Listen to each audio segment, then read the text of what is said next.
आरचे परशा आलाय, परशा तिथं तुझी वाट बघत थांबलाय. चल चल चल हे आले चल की पटपट.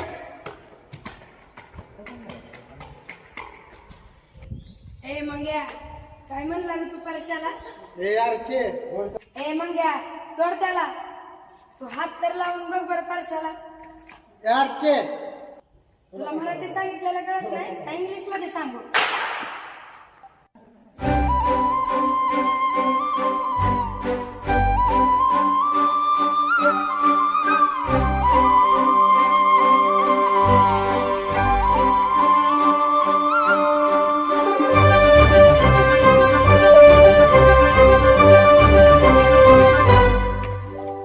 याड लागलं ग याड लाग. परशा उगत आली तुझ्या माग एक लिकडू घेऊन पस्तावा झालाय मला. काय केलं की काय केलं सांगे मी माझ्या आई बाबाला सोडून आलो की इकडे तुझ्या मागे तुझ्यासाठी मी पण घरदार सोडून मला आले येड लागलं म्हणजे एवढं सगळं केलं काय केलं सांग